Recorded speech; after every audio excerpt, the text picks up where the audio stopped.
président de la coalition, man nekkoon le coordonnateur général du comité exécutif national, c'est l'équivalent du comité directeur donc de la coalition.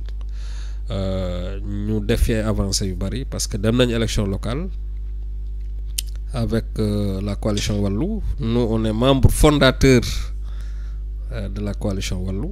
Nag Wallu ñoo àndoon ak CRD ak Pape Diop bii nii, mais Pape Diop est sorti après et Mamadou Diop Decroix. Donc ñun ñooñu ñoo constitué woon Wallu Sénégal te gis nañ taxawaay bi nga xamante ni bii moom la Wallu Sénégal amoon ci élection yi. C'est vrai que docteur Niane entre-temps est parti sur notre bannière parce que il n'était pas investi il devait pas être investi par Wallu. Bon, moi aussi je suis parti sur notre bannière parce que le maire de Thiaroye-sur-Mer à cette époque-là était un maire PDS. Bëgguma ko gêner, bien que bon on avait déjà on s'était déjà entendu pour voir naka la ñuy, donc j'ai pas voulu le gêner, je suis parti.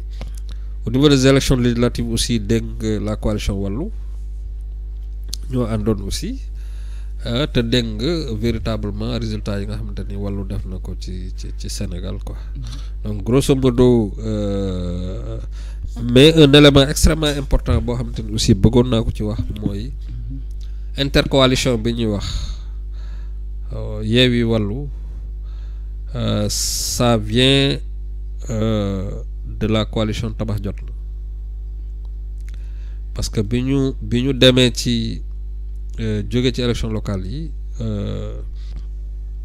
on a mis en place une autre coalition avec Jëngu Tabax de Boubacar Camara qui a donné la coalition Tabax Jot Na. Mais bi ñu analyser situation politique bi ni mu demee, on s'est dit que si chacun va de son côté, que nañu am ay députés, mais on risque d'avoir ce qui s'est passé en 2017, c'est-à-dire qu'avec 47, 48, 49%, il prend plus des 2/3, le parti au pouvoir et ses alliés prennent plus des 2/3 des voix. Donc il fallait vraiment discuter. Les discussions n'étaient pas aussi simples que ça, parce que il y a encore à 4 jours du dépôt des listes, Wallu ngi taxaw fële, Yewwi taxaw fële.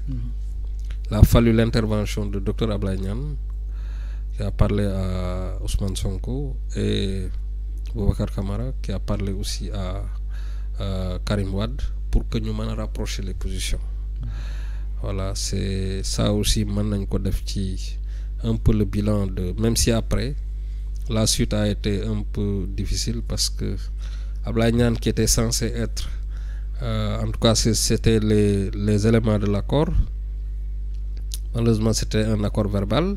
Il devait être investi sur la liste de Mbacké. Finalement il s'est retrouvé 15e sur la liste nationale. Et le président de notre coalition Gaoussou Koma s'est retrouvé 35e sur la liste nationale de Wallu. Et donc ça a créé beaucoup de grincements de dents au niveau de la coalition Jot Na, au point que beaucoup d'entre nos camarades n'ont pas soutenu la liste Yewwi ou Wallu aux élections législatives. Maintenant, la question moi, est-ce que le docteur Abdoulaye Niane, il est toujours de la coalition Jot Na? Il est toujours de la coalition, il est revenu parce qu'en réalité, nous, dans nos textes excluaient toute personne qui soutient le parti au pouvoir. On a eu 2 cas. On a eu un premier cas aux élections locales à Mbao. La personne, je ne veux pas la citer, il va se reconnaître dans toute personne qui connaît les textes de Jot Na sait que en fait c'est l'un des articles des textes de Jot Na. Donc la personne qui avait soutenu le parti au pouvoir à Mbao a été exclue, mais il est revenu après les élections. C'est la même chose avec Dr Niane. Il avait fait le choix de soutenir la liste. Il n'est pas allé dans Benno Bokk Yakaar. C'est la différence, ou en tout cas c'est important de le préciser. Il n'est pas dans Benno Bokk Yakaar. Il a soutenu la liste Benno Bokk Yakaar aux élections législatives du 31 juillet 2022 à Mbacké. Et même peut-être dans le Sénégal, parce qu'il a un parti politique. Voilà, c'est ça qui s'est passé. Et après cela, il est revenu dans la coalition. Mais sa position a été décriée par beaucoup de Sénégalais en disant que comment un membre de l'opposition peut soutenir la liste de la coalition au pouvoir qu'il a décriée durant des années. Oui, mais je ne peux pas commenter véritablement son choix, mais les explications qu'il a, je vous l'ai dit tout à l'heure. S'il y a aujourd'hui quelque chose que le monde entier nous envie et qu'une personne qui a contribué à ça a été sacrifiée sur l'étoile des intérêts crypto-personnels de gens, vous pouvez comprendre un peu sa réaction. Mais il pouvait s'abstenir quand même. Oui, il pouvait le faire, mais il a fait le choix de ne pas s'abstenir et même de chercher à faire perdre la coalition Wallu à Touba. Oui, finalement, c'est ça la politique aussi. C'est ça la politique. Et donc, vraiment, c'est les choix que les uns et les autres font. C'est quelqu'un que je connais personnellement. C'est une personne honnête. Il a un excellent profil pour faire partie des gens pour diriger le Sénégal. C'est quelqu'un qui ne fait que ce qu'il croit. Et parfois même, en général, on a parfois des divergences de vue au niveau de la coalition, mais on a quand même des débats très, très, très démocratiques. Maintenant, les perspectives de la coalition, les perspectives de la coalition. Élection présidentielle avec la coalition ou dem soutenir une coalition? Xam nañ ne daal dinañ dem élection présidentielle. Pour l'instant, on est en train de discuter pour voir quelle est la meilleure formule.